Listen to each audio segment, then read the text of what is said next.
बिस्मिल्लाहिर्रहमानिर्रहीम। अस्सलाम वालेकुम नाज़रीन, आप यूट्यूब चैनल देख रहे हैं। मैं इमरान खान हूँ। एक तो जनरल फैज़ हमीद के बारे में ख़बर चल रही है कि उनको तब्दील कर दिया गया है और अब वो DGISI नहीं है। जिस वक्त मैं ये वीडियो रिकॉर्ड कर रहा हूँ, मैं आपको ज़िम्मेदारी के साथ बता रहा हूँ, भारतीय मीडिया ने ये ख़बर चलाई, बहुत ज़्यादा चलाई। उन्होंने कहा जी कि पेशावर कोर के अंदर उनको तैनात कर दिया गया है। इस किस्म की पाकिस्तान के सोशल मीडिया पे और आलमी मीडिया के ऊपर, यानी जो भारतीय मीडिया है वहाँ पे, और भारतीय सोशल मीडिया के जो अकाउंट्स हैं, उन्होंने इस खबर को बहुत ज़्यादा फैलाया है। हालांकि इस वक्त अभी जब मैं आपसे बात कर रहा हूँ, अभी तक वो अपनी सीट पे मौजूद हैं, DGISI फैज़ हमीद साहब, और कोई ऐसी तब्दीली अभी तक नहीं आई। हो सकता है ये तब्दीली आ जाए या ये तब्दीली जो है वो अंडर डिस्कशन हो, लेकिन अभी तक नहीं हुई। वो अपनी जगह पे हैं। इंडिया इस आदमी को लेकर बहुत ज़्यादा हसास है, DGISI। ज़रा सी बात इनके बारे में आए तो वो क्योंकि ज़िम्मेदार समझते हैं पाकिस्तान की ISI को, रॉ को जो शिकस्त हुई है भारत में, या NDS को जो शिकस्त हुई है भारत में, वो DGISI को इसके लिए ज़िम्मेदार समझते हैं। इसलिए वो इनको लेकर कोई भी खबर छोड़ना नहीं चाहते और इनकी बदनामी का कोई भी मौका हाथ से जाने नहीं देना चाहते। आज ऐसे मौका पर जब इंडिया उनके खिलाफ प्रोपेगेंडा कर रहा है, सेम टाइम में मरियम नवाज साहिबा ने अपना डिफेंस जमा करवाया अदालत में। यानी मरियम नवाज साहिबा से ये पूछा जाता है कि ये प्रॉपर्टी आपकी है या नहीं, ये पूछा जाता है कि ये कारोबार आपका है या नहीं, आप बेनिफिशियल ओनर हैं या नहीं, जो आपको सज़ा हुई है वो किस बुनियाद पे गलत हुई है, आप टेक्निकल चीज़ें लाकर सामने रखें। इसके जवाब में वो उन सवालों का जवाब देने की बजाय या उस फैसले के नकाइस बयान करने की बजाय वो इदारों पर चढ़ दौड़ी हैं। मरियम नवाज साहिबा ने वही किया जो इंडिया को बहुत ज़्यादा इस वक्त सूट करता है। वो क्या कह रही हैं, अच्छा इसमें खाली कसूर मरियम नवाज का नहीं है, इदारों का भी है। मैं आपको बताता हूँ कैसे।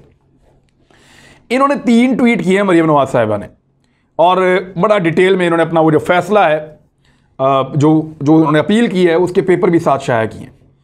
वो ये कहते हैं कि मीडिया कुछ वजूहात की बिना पर, the media for reason known to everyone has not highlighted the core subject of my application submitted to Islamabad high court today, the summary of which is that the case verdict against me was pre planned. और बहुत सारी आगे detail है, 3 tweets हैं। मैं आपको इसका तर्जुमा पढ़ के सुना देता हूँ ताकि आपको आइडिया हो जाए कि मरियम नवाज साहिबा ने एक्चुअली कहा क्या है।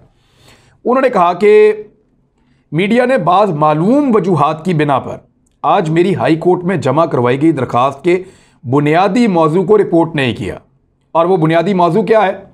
इसका खुलासा ये है कि मेरे खिलाफ फैसले से पहले तयशुदा था कि फ़ैसला क्या होगा, तरतीब दे दिया गया था पहले से, जिसकी सरपरस्ती जनरल फैज़ हमीद ने की थी, जो कि DGISI इस वक्त, और जिसका इंकशाफ जस्टिस शौकत अजीज़ सदीकी ने भी किया।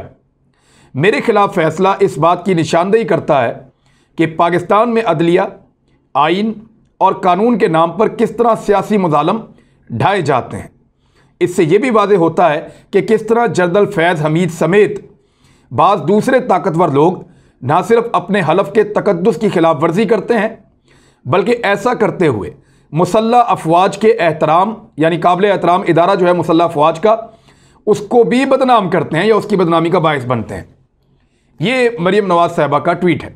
वो ये चाहती हैं कि DGISI के खिलाफ पाकिस्तान का मीडिया उसी तरह रिपोर्ट करे जैसे वो कर रही हैं। अब ये कौन सा जवाब है?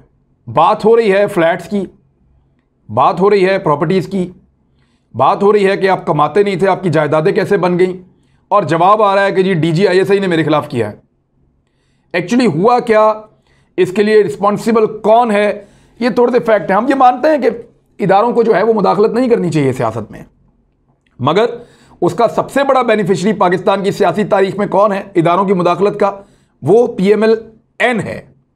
यानी सबसे ज़्यादा जो डीलें की गई पाकिस्तान की तारीख में सियासत में, वो नून लीग के साथ की गई हैं।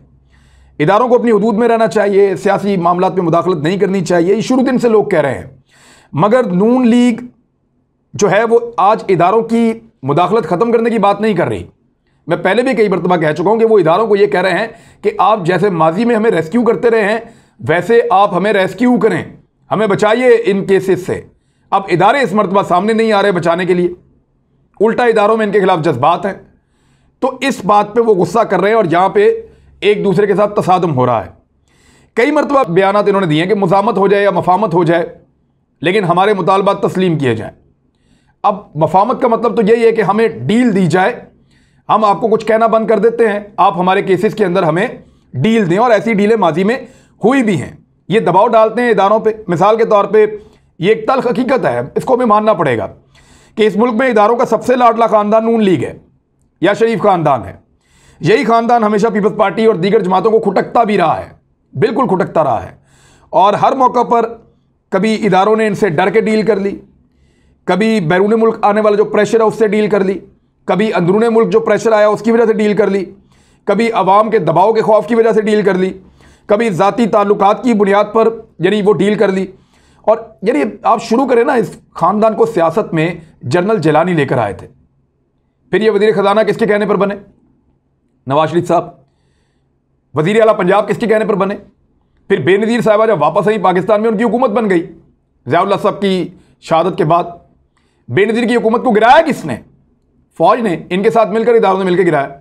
और फिर उस वक्त की जो ISI थी, यही ISI थी, उस वक्त की कौन सी थी? यही ISI इदारा तो यही था। इस इदारे ने नवाज शरीफ साहब को और उनके साथियों को IJI बनाने के लिए पैसे दिए, भारी रकूम दी, और यह कहा कि हुकूमत गिरा दो बेनज़ीर भुट्टो की और तहरीक चलाई जाए। तो फिर IJI ने तहरीक चला के बेनज़ीर की हुकूमत को गिराया, इदारों ने साथ दिया, फिर इनको पाकिस्तान का वज़ीर आज़म बनाया गया। इनकी करप्शन को भी बात ही नहीं की गई। बेनज़ीर दोबारा आई, फिर इनकी हुकूमत गिरा दी गई और मियाँ नवाज शरीफ साहब को तोहफे में 2/3 अक्सरियत भी दी गई। इदारों के साथ इनका बड़ा शानदार चोली दामन का साथ हमेशा रहा है। ये मिल के सारे काम करते रहे, हर चीज़ मिल बांट के करते रहे। इदारों के साथ शरीफ खानदान, ये सारी दुनिया जानती है। लेकिन जब इन्होंने परवेज़ मुशर्रफ के गिरेबान पे हाथ डाला तो फिर इदारे बिगड़ गए। उस वक्त भी कुछ फौजी इनके साथ भी थे और कुछ परवेज़ मुशर्रफ के साथ थे। परवेज़ मुशर्रफ का पलड़ा भारी था, उसने इनको गिरफ्तार कर लिया। लेकिन फिर क्या हुआ? फिर बैरून मुल्क से दबाव आया, इनके करप्शन के केसेस थे, इनके ऊपर दीगर केसेस थे, परवेज़ मुशर्रफ ने इनको डील दे दी। यानी बैरून मुल्क से दबाव आया, मुशर्रफ ने इनको डील दे दी। मियाँ साहब वगैरह को पूरे सबको पाकिस्तान से टब्बर समेत बाहर निकाल दिया। इनके ऊपर जो केसेस बने हुए थे उनमें इनको जो डील दी गई उसका खुमियादा कौम अब ऐसे भुगत रही है कि आज भी ब्रॉडशीट जैसे इदारों को हम पैसे दे रहे हैं मुशर्रफ साहब की उस डील के बदले जो उन्होंने शरीफ खानदान को उस दौर में दी थी। फिर इदारों ने इनके साथ डील कर दी। अब ये पाकिस्तान से बाहर चले गए, दोबारा डील हुई, फिर वापस आए। इनके केसेस रातों रात ख़त्म होना शुरू हो गए। रातों रात इनके केस ख़त्म हो रहे थे। इनकी नाअहलियाँ जो हैं वो अहलियत में बदलना शुरू हो गई। 2008 में इनको पंजाब में हुकूमत बना के दी गई, वफाक में भी ये हुकूमत में आ गए। लेकिन फिर एक नया खेल शुरू हुआ।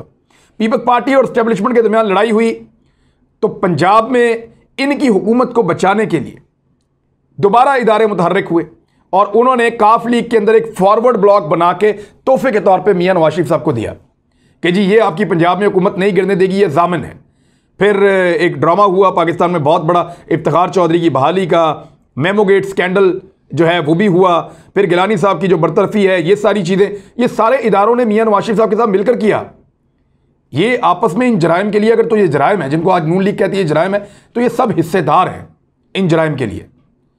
और फिर मियाँ नवाज शरीफ साहब को तोहफे के तौर पे जिस तरह के वादे उन्होंने किए थे और जिस तरह की खिदमात उन्होंने इदारों के लिए सर अंजाम दी थी, उनको फिर 2/3 अक्सरियत दे दी गई डील के तौर पे। और उसमें पंजाब में एक हसास इदारे का ऑफिसर बड़ी अहम ड्यूटीज़ सर अंजाम देता रहा, वो सबको पता उसका। और बाद में नवाज शरीफ साहब का दौरे हुकूमत आने के बाद उस हसास इदारे के ऑफिसर को नवाजा भी गया। तो वो भी रिग्ड इलेक्शन थे। बाकायदा 2013 में इनको 2/3 अक्सरियत दिलवाई गई और उसके बदले में इन्होंने क्या दिया? इन्होंने परवेज़ मुशर्रफ साहब को NRO दिया। इन्होंने परवेज़ मुशर्रफ साहब को पाकिस्तान से निकलने में और केसेस से बचने में मदद फराहम की। उनका नाम ECL से निकाला और उनको पाकिस्तान से बाहर भिजवा दिया। ये वो था जो तय पाया था पहले। यानी इदारों के साथ हमेशा इस खानदान की बड़ी तगड़ी, बड़ी ज़बरदस्त डील होती है। पनामा लीक्स, उससे पहले डॉन लीक्स के अंदर इदारों की और उनकी फिर मुखालफत हो गई। हालात ख़राब हो गए, आपस में बिगड़ गए, रिजेक्टेड का स्टेटमेंट आ गया, उसके ऊपर दोनों बहुत सख्ती से एक दूसरे के खिलाफ हो गए। लेकिन फिर पनामा लीक्स आ गया और ये कुदरत का ऐसा हथौड़ा था जो शरीफ खानदान के लिए बहुत बड़ी मुसीबत बन गया। शरीफ खानदान ने दोबारा इदारों से रुजू किया, जैसे कि तलाक के बाद दोबारा रुजू किया जाता है। इदारों से रुजू किया और उनको कहा जी जैसे आप हमेशा हमें रेस्क्यू करते रहे हैं, हम आपकी खिदमत के लिए हाजिर हैं, आप एक मरतबा फिर हमें रेस्क्यू कर लें। लेकिन इस मरतबा इदारों ने रेस्क्यू करने से इनकार कर दिया। बल्कि उल्टा हुआ ये कि फ़ौज के 2 हसास इदारों के अफसरान ने, जो ब्रिगेडियर रैंक के थे, उन्होंने इनके सारे सबूत, क्योंकि उनको पहले दिन से पता था ये क्या करते हैं, लेकिन उन्होंने इनको कभी पकड़ा नहीं था। ये वज़ीर ख़जाना थे, वज़ीर आला थे, वज़ीर आज़म 3 दफ़ा थे, उनको हर चट्टा कट्टा इनका पता था। और इनके केसेस जो बंद किए गए थे, जिनमें ब्रॉडशीट को बाद में आज जुर्माना भी देना पड़ रहा है, वो भी सारा उनके पास मौजूद था। तो उन्होंने उस सारी फाइलें इकट्ठी करके इदारों को, मुतालिका इदारे जो थे वहाँ पे और अदालतों में देना शुरू कर दिए।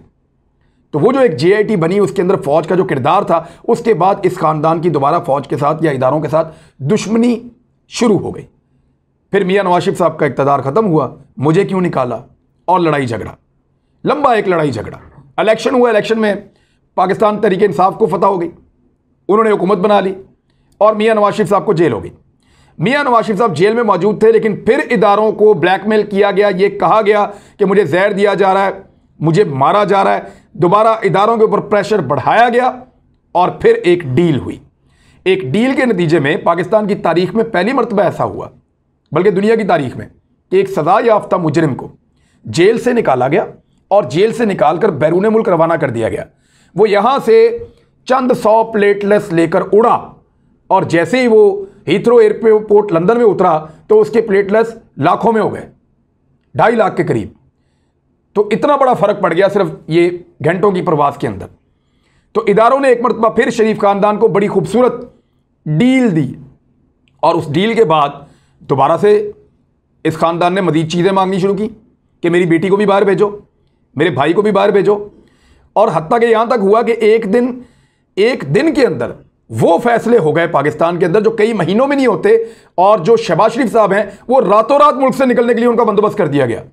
यहां पे भी एक डील थी, लेकिन वो डील नाकाम हो गई, क्योंकि इस मरतबा वज़ीर आज़म पाकिस्तान इमरान खान साहब अड़ गए। वो सऊदी अरब में मौजूद थे, उसका फ़ायदा उठाना चाह रहे थे कुछ लोग और शहबाज शरीफ को भगाना चाह रहे थे, लेकिन उन्होंने रुकावट डाली और शहबाज शरीफ को रोक लिया। आज जितनी सिचुएशन है और जिस लेवल पे सिचुएशन है, उसके पीछे इदारों का अपना किया धरा है। एक आम जो सिपाही है हमारा, फौज का हो चाहे, या एक आम वकील है, चाहे उसका जुडिशरी से ताल्लुक़ हो, या कोई ऐसा नौजवान जो जज बनना चाहता है, जो फौजी बनना चाहता है, या वो लोग जो अपने इदारों पे एहतराम करते हैं, उनसे प्यार करते हैं, चाहे वो आम लोग हैं, उन तमाम लोगों के दिमागों में ये सवाल ज़रूर उठता है कि हमारे इदारे बार बार इस ख़ानदान से धोखा क्यों खाते हैं, इनसे डरते क्यों हैं, इनसे दबते क्यों हैं, इनको बार बार डील क्यों देते हैं। ये सवाल उनके दिमागों में ज़रूर उठता होगा और उनको मायूसी होती होगी। तो आप अपनी राय ज़रूर दें इस वीलॉग के बाद कि आपके ख्याल में इदारों के साथ जो गालम गलोच या बदतमीज़ी ये ख़ानदान कर रहा है, क्या इदारे इसके काबिल हैं या नहीं? क्या इदारे के लोगों ने खुद ये सूरत हाल पैदा की है या नहीं की है?